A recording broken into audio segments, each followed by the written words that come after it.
All right, these are the things that I'm doing to prepare my immune system for a big overseas trip I've got coming up. Of course, I want my immune system firing on all four cylinders, so to speak, and I don't want to catch a bug and therefore take away from the fun of my trip. So first thing I've been doing this week is making sure I'm getting adequate sleep.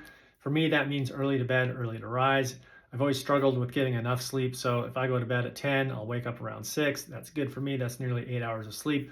Of course, beneficial for the immune system.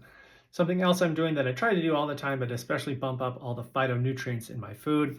Phytonutrients are the plant chemicals that help support our immune system, and they are antioxidants. So if you can think of any brightly colored food, fruits, veggies especially, those are rich in phytonutrients. Those are excellent for immune support.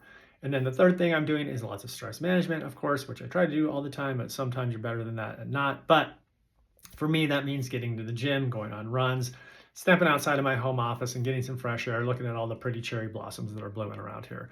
So stress management, get enough sleep, lots of phytonutrients in the diet. And then supplement wise, this is one of my favorites. This helps ward off viruses. About 90% of the time when you get sick with like an upper respiratory, it's from a virus. So this one is a humic acid monolaurin combo. This also has some olive leaf in it. So this has like the big three most powerful natural anti-inflammatory or antivirals that I can think of. So humic acid, monolaurin, and olive leaf. So I like that combo product.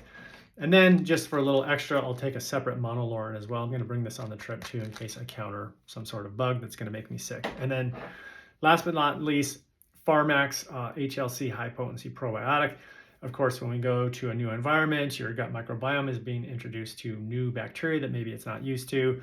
And taking probiotics can help ward off any of those gut bugs that you might not otherwise catch. So those are the things I'm doing to prepare for this trip to keep my immune system in top shape. Wish me luck.